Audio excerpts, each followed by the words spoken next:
जय गुरु जी, शुक्राना गुरु जी। ओम नमः शिवाय, शिव जी सदा सहाय। ओम नमः शिवाय, गुरु जी सदा सहाय। जय गुरु जी। संगत जी, आज का सत्संग एक आंटी जी का है। आंटी जी ने अपना नाम गुप्त रखा है। संगत जी, आज का सत्संग आंटी जी ने अपनी ही आवाज में रिकॉर्ड करके हमें भेजा है। संगत जी, जैसा आंटी जी ने रिकॉर्ड करके सत्संग भेजा है वैसा ही हम आपको सुनाएंगे। तो आइए सत्संग सुनते हैं आंटी जी की ही आवाज में। जय गुरु जी, शुक्राना गुरु जी। ओम नमः शिवाय, शिव जी सदा सहाय। ओम नमः शिवाय, गुरु जी सदा सहाय। जय गुरु जी। संगत जी, मैं अपना सत्संग शेयर करना चाहूँगी और सत्संग शेयर करने से पहले मैं गुरु जी का अनंतम शुक्राना करना चाहूँगी मार्गदर्शन करने के लिए। गुरु जी हमारी लाइफ की एक एक चीज़ को बदलते हैं। छोटी से छोटी चीज़ से लेके बड़ी से बड़ी चीज़ को गुरुजी बदलते हैं। मैंने एक चीज़ ये देखी है कि असली ट्रांसफॉर्मेशन यहीं पे होती है गुरुजी के पास। तो ये ऐसे नहीं है कि मुझे पहले नहीं बताया गया था। मुझे मेरा फ्रेंड है एस्ट्रोलॉजर, उसने वार्न किया था और मुझे पता भी था। और गुरुजी तो एस्ट्रोलॉजी में नहीं बिलीव करते, पर क्योंकि वो मेरा कोलीग था और वो एस्ट्रोलॉजी शौकिया तौर पे करता था, इसलिए मेरी उससे बात ऐसे ही शुरू हुई और उसने मुझे मतलब कुछ सिखाया, अच्छा सिखाया, जो फिर मैंने गुरुजी को बोला कि कभी कभी आप कुछ अच्छी चीज़ें भी सीखते हो। ये नहीं कि आप मतलब कोई उपाय या इलाज ही करवाओ, बट और भी बहुत सारी चीज़ें जो मुझे भी नहीं पता था कि एस्ट्रोलॉजी में होती हैं। तो ये तो बात रही कि उसने मुझे वार्न किया था। उसके अलावा आप ये सोचिए संगत जी, 98 में मैं एक आंटी के पास जाती थी जो कि मेरे एक और फैमिली फ्रेंड के नोन में थे, और वो जैसे बहुत पाठ पूजा करती थी आंटी। तो पाठ पूजा करने की वजह से वो आपको गाइड करती थी और थोड़ा सा उन्हें कुछ नज़र भी आ जाता था, तो वो गाइड इन द सेंस वो आपको पाठ पूजा करने में गाइड करती थी। लाइक आपका रूटीन बनाएंगे कि ये पाठ किया करो, वो पाठ किया करो, और वो तो रात को 2 बजे ही उठ के शुरू कर देती थी करना। तो गुरबानी, गुरु ग्रंथ साहिब का पाठ करते थे, वो सरदार थे। तो उन्होंने भी मुझे वार्न किया था। फिर उसके अलावा और भी 1-2 जगह से मुझे यही वार्निंग मिली थी as regarding this particular person जिनके लिए ये सत्संग है। तो मतलब मेरा फ्रेंड हुआ, ये आंटी हुए, फिर अब लास्ट बट नॉट लीस्ट गुरुजी। और वो भी मेरी एसोसिएशन गुरुजी से इस जन्म में तो एटलीस्ट 2012 से रही है। और संगत जी, शुरू में तो इस बारे में कोई बात ही नहीं होती थी, तो मैंने ज़रूरत नहीं, गुरुजी देखो वो तो सब कुछ जानते ही हैं, तो मैंने कभी ऐसा नहीं कुछ मांगा या पूछा जो उन्होंने खुद बोला ना हो। और फिर जब उन्होंने मुझे खुद चीज़ें बोली हैं तब वो हुई हैं, एंड मेरे को आई अंडरस्टैंड कि that was the best time to happen. तो वो तब हुई उनके हिसाब से। तो बेसिकली हुआ ये कि अब मैं बड़े मंदिर जाती हूँ 2012 से, और अब ही मेरा ये ट्रीटमेंट हुआ था वो भी इमेजिन कीजिए, कैंसर का ट्रीटमेंट हुआ था 2022 अप्रैल से लेके 2024 मार्च तक, और अभी कंप्लीट हुए को 4-5 महीने ही हुए हैं। तो मतलब ये मेरी सोच से भी बाहर की चीज़ें थी, सोच और समझ से बाहर की। तो हुआ ये कि कैंसर के ट्रीटमेंट के दौरान भी, क्योंकि ट्रीटमेंट इतना लंबा था, मुझे ब्रेस्ट कैंसर था 3rd स्टेज का, और लास्ट के 6 मंथ्स में, यानी कि 23rd 2023 के सितंबर से मैं जॉब भी कर रही थी, जो मेरे पास रही जनवरी तक, एंड सडनली फिर वो मेरी जॉब चली गई, क्योंकि ये मुझे पहले ही गुरुजी ने बताया था ट्रीटमेंट के टाइम पर कि सैलरी बढ़ने पे या अच्छी सैलरी पे जॉब मिलने के लिए किसी ने रोक लगाई हुई है, और वो उसके लिए मुझे अमृत वेला भी करने के लिए बोल रहे थे। तो जब मैं जॉब कर रही थी तो मैं वो अमृत वेला तो इतने अच्छे से नहीं कर पाई। देखो, वो वही बोलते हैं जो हम कर सकें, तो अगर हम उनकी बात माने तो ऑफ़ कोर्स मुझे करना चाहिए था, बट मैं नहीं कर पाई और वो जॉब चली गई। अब गुरुजी की ये मेहर होती थी कि कैंसर होने से पहले 1 डेढ़ साल तक मुझे जॉब्स खुद मिल जाती थी, और अगर मुझे अब ये 2024 के बाद खुद जॉब ढूँढनी ना पड़ती तो शायद मैं इस चीज़ के लिए प्रेज़ेंट ना होती कि गुरुजी की मेहर थी कि मुझे खुद मिलती थी जॉब्स, और अच्छी सैलरीज़ पे मिल जाती थी। रहती ज़्यादा नहीं थी, वो 3 महीने 2 महीने ऐसे रहती थी। तो 1 साल में 3-4 जॉब्स भी मैंने की होंगी, बट ठीक है, मुझे उससे पैसे मिलते थे, तो वैसे तो मैं शुक्राना समझ भी नहीं पाती, क्योंकि मैं क्या देख रही थी कि जॉब्स जा रही 2-2 3-3 महीने के बाद। मैं ये नहीं देख रही थी कि आसानी से मिल भी रही हैं, तो वो मेरे ध्यान में ये बात या समझ में नहीं थी। तो अब जो इस बार मेरी जॉब गई,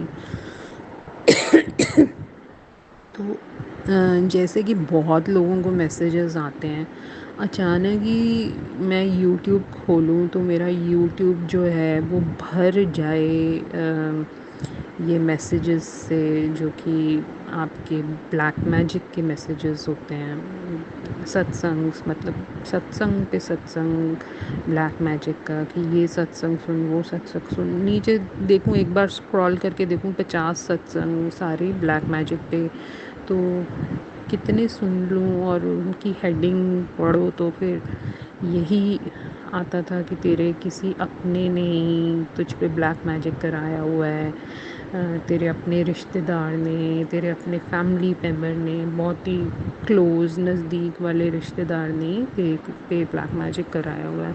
तो ये लगभग मुझे लगा कि अब तो मैं यूट्यूब भी नहीं खोल सकती, क्योंकि एक तो ठीक है, हम गुरुजी की रिस्पेक्ट करते हैं, तो उसको हम जंप करके नहीं जा सकते उन चीज़ों को, पर अगर मैं सुनने चलूँ तो 50 तो नहीं मैं सुन सकती, और हर दिन के ही 50 आ जाते हैं मेरे सामने। तो कई दिनों तक मेरे को लगा कि ऐसे ही आते जा रहे हैं, इनको छोड़ो, शायद ये मेरे लिए होंगे ही नहीं। तो फिर एक दिन मैंने एक सुन लिया मैसेज, क्योंकि मैं सरदार हूँ, तो मुझको इतना पता नहीं है कि अगर ब्लैक मैजिक वगैरह होता है तो वो लाइक घर में क्या क्या चीज़ें मिलती हैं, बट ये ऑलमोस्ट हर सत्संग यही इंडिकेट कर रहा था, वो मौली के धागे, लाल धागा मिलेगा या काला धागा मिलेगा, किसी को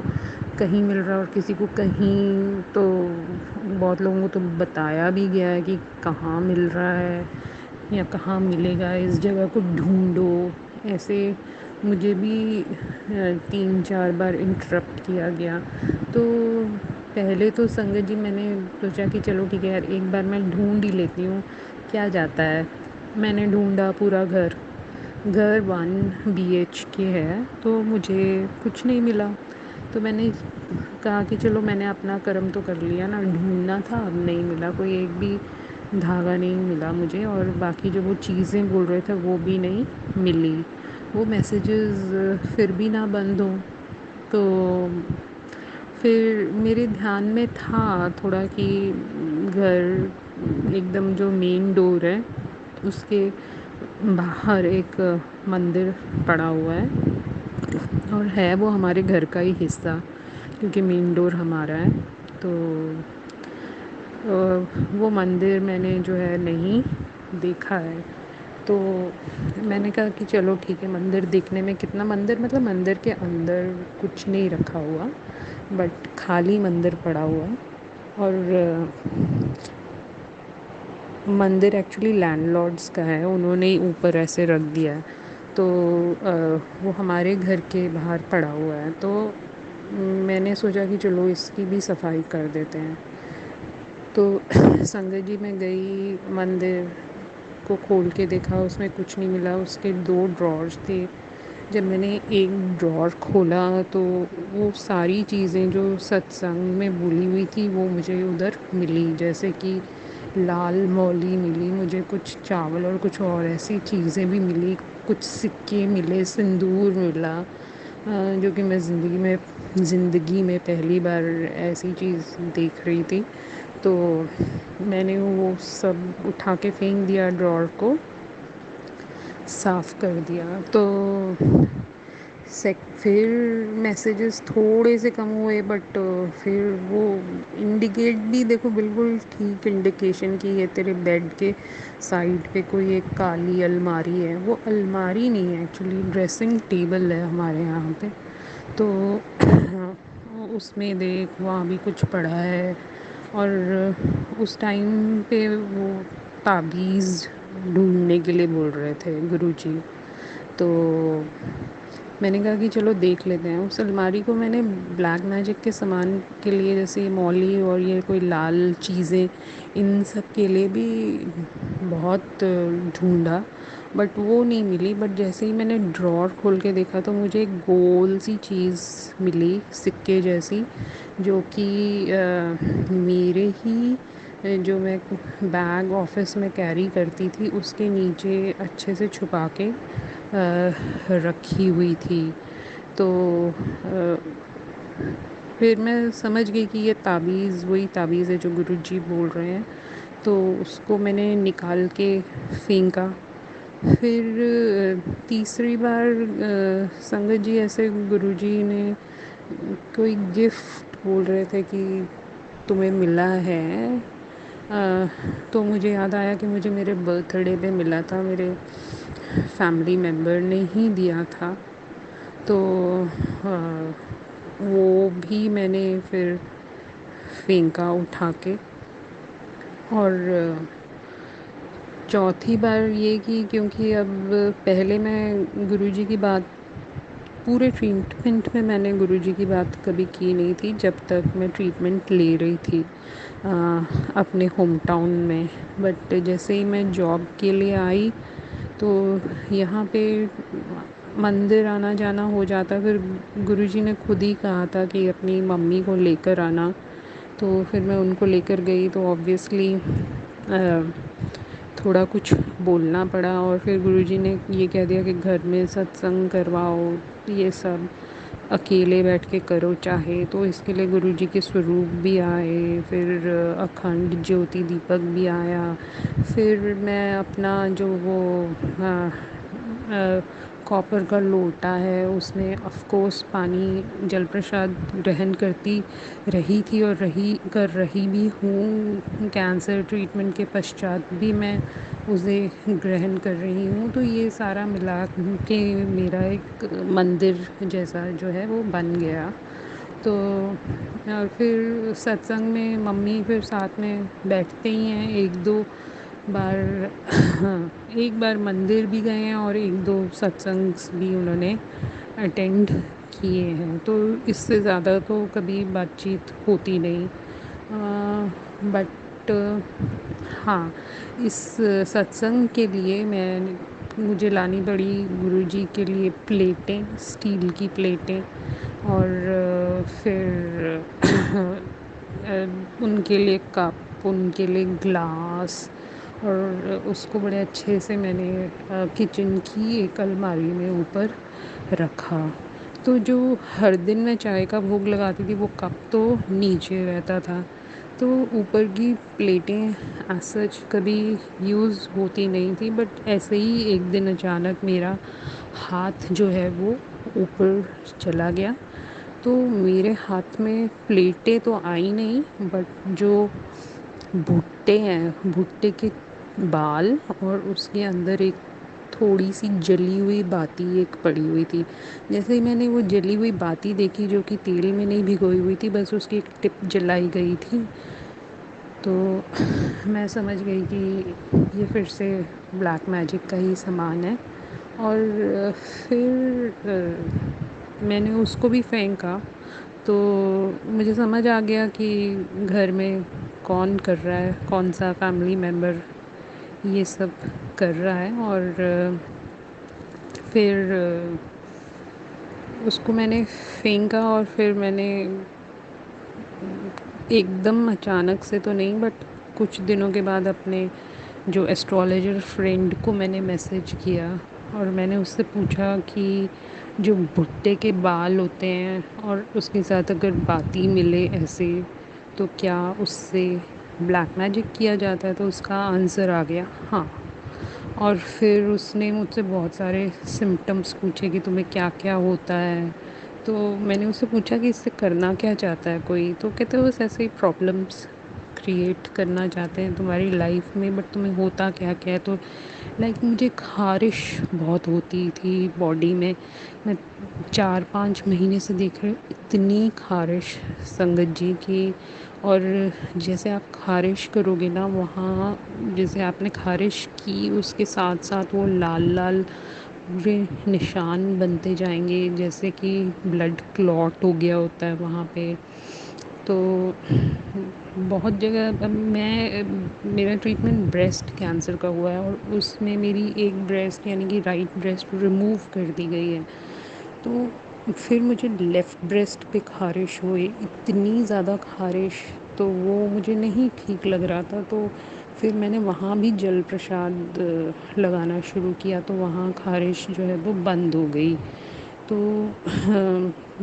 बहुत सारी जगह पे, तो इनफैक्ट सभी जगह पे जल प्रसाद ने ही मदद किया होगा। और क्योंकि लोटे का पानी हम नहाने के लिए भी यूज़ करते हैं, तो वहाँ भी चीज़ें पवित्र हो जाती हैं। तो कर करा कर मतलब अब कंफर्म हो गया कि ये सब हो रहा है। तो अब होता ये संगत जी कि जैसे ही मैं जॉब ढूंढने के लिए जाती हूँ, मतलब चाहते नहीं हैं कि मुझे जॉब मिल जाए, तो ऑब्वियसली मैं घर में आके बताऊंगी कि मेरे कल इंटरव्यू है, या मैं जॉब ढूंढने के लिए जा रही हूँ और इंटरव्यू पे जा रही हूँ, क्योंकि मुझे अपना पोर्टफोलियो साथ में कैरी करना होता है। मैं फ़ैशन डिज़ाइनर हूँ, और अगर मैं पोर्टफोलियो कैरी करती हूँ तो फिर मुझे कैब में जाना पड़ता है इंटरव्यू के लिए। और क्योंकि काफ़ी टाइम हो गया मुझे बिना जॉब के, जैसे गुरुजी ने कहा था किसी की नज़र लगी हुई है, फिर गुरुजी ने कहा किसी ने रोक लगाई हुई है, ये सब चीज़ें गुरुजी ने कही थी, तो थोड़ा मुश्किल हो जाता है। और गुरुजी का एक मैसेज भी आया था पहले, जब मुझे ये सब पता नहीं था ब्लैक मैजिक का, कि तेरे ऊपर मैजिक करने वाला तेरी ही दी गई इन्फॉर्मेशन से उस ब्लैक मैजिक को करता है। तो ऑब्वियसली मैं ही तो घर पे आके बता रही हूँ कि मुझे कल इंटरव्यू के लिए जाना है, और ये ऐसी क्रिटिकल चीज़ें हैं कि आप बिना बताए चल ही नहीं सकते। तो और प्रेजेंट सिचुएशन ऐसी है कि अकेला रहना पॉसिबल है नहीं संगत जी। तो कर करा कर मतलब मेरे को मतलब पहली बार ऐसा ज़िंदगी में हुआ है कि कोई 50-60 जगह मैंने अप्लाई किया होगा और मुश्किल से मैंने 7-8 महीने में कोई 7-8 इंटरव्यूज़ दी होंगी और किसी में भी मेरी सिलेक्शन नहीं हुई, जिसकी वजह से फिर गुरुजी ने मुझे अमृत वेला मंत्र जाप की सेवा दी। और वो भी गुप्त पाठ, गुप्त दान, सब कुछ गुप्त होना चाहिए। और गुरुजी ने फिर मुझे ये भी कहा कि इस इस शख्स का असली चेहरा दिखाना बहुत ज़रूरी था। तो पर होता सब मेरी रज़ा में ही है, क्योंकि इसी से तुम्हारे कुछ कर्म कट रहे हैं। तो इतनी ये मत सोचो कि मैं इनको तुम्हारी ज़िंदगी में से निकाल क्यों नहीं रहा, तो है ना। तो वो इसलिए क्योंकि तुम्हारे कुछ कर्म हैं जो इनकी वजह से कट रहे हैं पिछले जन्म के। तो इस तरीके से फिर गुरुजी ने मुझे समझाया। और ब्लैक मैजिक के मैसेजेस मुझे अब भी थोड़े थोड़े आते हैं कि कोई लाल पोटली जैसी चीज़ है तो वो अभी तक मुझे मिली नहीं है। बट फिर गुरुजी का मुझे मैसेज आया कि जो मतलब अब ये इससे भी आगे सिवियर और जो सख्त ब्लैक मैजिक हो सकता है, तो उसके अगेंस्ट गुरुजी ने मुझे वार्न किया कि घर से बाहर दुश्मन कम और घर के अंदर जो दुश्मन है वो ज़्यादा हैं। तो ज़रा ख्याल ही रखा करो अपने, मतलब यहाँ तक कि अपने नाखूनों को और अपने बालों को भी संभाल के रखा करो कि आप कंघी करते हो तो कोई एक भी बाल इधर उधर बिखरा नहीं होना चाहिए। नाखून काट के ऐसे ही आप किचन के डस्टबिन में मत फेंक दो, उनको संभाल के रखो, कहीं बाहर डिस्कार्ड करो। तो ऐसी इतनी सारी चीज़ों का मुझे फिर अब ख्याल रखना पड़ता है। बट ठीक है, गुरुजी कर्म काटते हैं सेवा करवा के। तो उनके आदेशानुसार ही उन्होंने ही बोला था कि आज का सत्संग शेयर कर, ये नहीं बोला था कि कौन सा, बट मुझे यही समझ आया और मुझे ये सत्संग शेयर करना था। क्योंकि वो मैसेजेस इतने होते हैं ना, तो फिर कई संगत का कुछ ओपिनियन होता है और कई संगत का कुछ ओपिनियन होता है। बट मेरे लिए तो देखो ये एक लाइफ आई ओपनिंग इवेंट रहा है लाइफ का। तो कोई भी चीज़ बेकार में नहीं होती यहाँ पे। गुरु जी को पाना मैं समझती हूँ बहुत मुश्किल है और हमारी कोई औकात भी नहीं है, बस शुक्राना ही कर सकते हैं। तो गुरुजी मुझे ये बोल रहे थे जैसे शरीर में खुजली हो रही है और घुटने में दर्द हो रही है और बहुत सारी चीज़ें हो रही थी मुझे। तो गुरुजी कहते ये तो, और जैसे जॉब ही नहीं मिल रही है, तो गुरुजी मुझे कह रहे थे कि ये तो सिर्फ 10% है। तो जो इतना सा तो तुम्हें सहना ही पड़ेगा, क्योंकि अगर 100% तुम सोचोगे तो तुम कल्पना भी नहीं कर सकते कि तुम्हें क्या क्या होना था। तो जैसे संगत जी अभी ही मैंने जॉब जॉइन करनी थी इस हफ्ते। तो इस बार क्या हुआ था ना कि मैं बताकर ही नहीं गई कि मैं इंटरव्यू पे जा रही हूँ। मैं ऐसे ही घर से चली गई बोल कर कि मैं किसी कंसल्टेंट से मिलने जा रही हूँ और मैं इंटरव्यू जो है वो दे के आ गई। सो जॉब मुझे मिल गई। ये तो बताना था कि जॉइन कब करनी है। जॉइन करने से भी एक दिन पहले मैंने बताया कि कल मुझे नई जॉब जॉइन करनी है, जो कि मुझे आज ही मिली है और मुझे आज ही पता चला है कि मुझे कल जॉइन करनी है, या कल या परसों ऐसे कुछ था, 2-3 दिन थे गैप उसमें। तो संगत जी आप बिलीव नहीं करेंगे, जिस दिन मैंने जॉब जॉइन करनी थी उस दिन ही सुबह मेरा इतना पेट दर्द हुआ, इतना पेट दर्द हुआ। मैं लगभग 24 घंटे सिर्फ चीख ही हूँ, और मुझे हॉस्पिटल में भी व्हीलचेयर पर ही जाना पड़ा। व्हीलचेयर से ही लेकर वो मुझे इमरजेंसी में लेकर गए। वहाँ जो भी उन्होंने मेरा अल्ट्रासाउंड वगैरह किया, और उसके बाद मतलब वो जॉब भी जो है अभी इसकी वजह से, क्योंकि लोग फिर देख लेते हैं कि अगर आप पहले दिन ही बीमार पड़ रहे हो तो उनका कंसर्न बन जाता है कि आगे, अब कैंसर का तो किसी को बताया ही नहीं होता ओनर को, बट ये कि अब आपको अल्ट्रासाउंड करवाना पड़ रहा है या गैस्ट्राइटिस हो गया है। अब मेरा डॉक्टर तो कहता है जाओ जॉब पे, मैंने ये भी बोला कि मेरा डॉक्टर तो कह रहा है कि जॉब ज्वाइन कर लो, फिर भी ओनर थोड़ा सा दिख रहा था रिलक्टेंट। उसने मैसेज मुझे ये डाला कि आई विल रिकमेंड कि आप पूरी तरह से ठीक होके ही ज्वाइन करो। तो फिर इसलिए मैंने उनको बोला कि ठीक है sir, thank you very much for your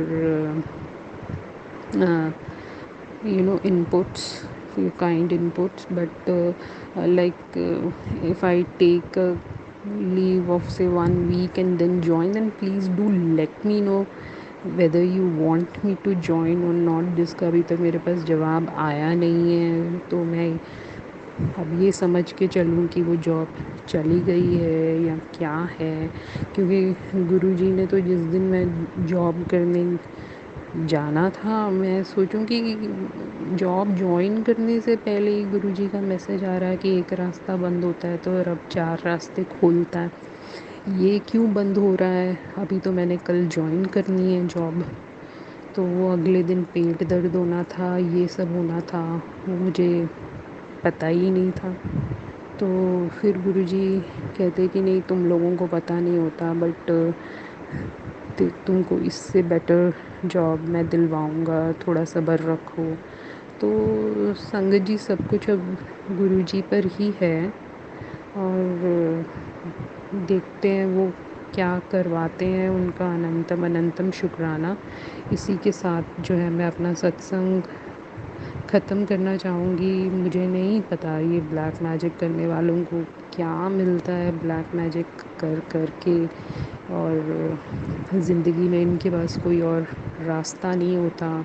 और सबसे ज़्यादा देखो तो भगवान की बातें भी यही लोग करते हैं, आपको गुरबानी सिखा भी देंगे और पीछे से जा जा के ब्लैक मैजिक करते हैं, और उससे ऊपर ही नहीं उठ पाते कभी भी। तो ये सब है संगत जी, बट ये सोचिए कि हम चल फिर रहे हैं, ठीक हैं, जॉब ढूंढने की कोशिश कर रहे हैं, अपनी संगत परिवार के साथ चीज़ें शेयर कर रहे हैं, तो बहुत बड़ी बात है। उसके लिए गुरुजी का शुक्राना। तो गुरुजी का अनंतम अनंतम शुक्राना उनके मार्गदर्शन के लिए। और इसी के साथ जो है मैं अपना सत्संग जो है वो ख़त्म करना चाहूँगी। जय गुरुजी। जय गुरु जी, शुक्राना गुरु जी, जय गुरु जी आंटी जी। संगत जी, अगर आपका भी कोई सत्संग है जो आप संगत जी के साथ शेयर करना चाहते हैं, तो आप हमारे डिस्क्रिप्शन पर दिए गए व्हाट्सएप नंबर पर हमें लिखकर या रिकॉर्ड करके भी भेज सकते हैं। हम जल्द ही आपका सत्संग संगत जी के साथ शेयर करेंगे। जय गुरु जी, शुक्राना गुरु जी। ओम नमः शिवाय, शिव जी सदा सहाय। ओम नमः शिवाय, गुरु जी सदा सहाय।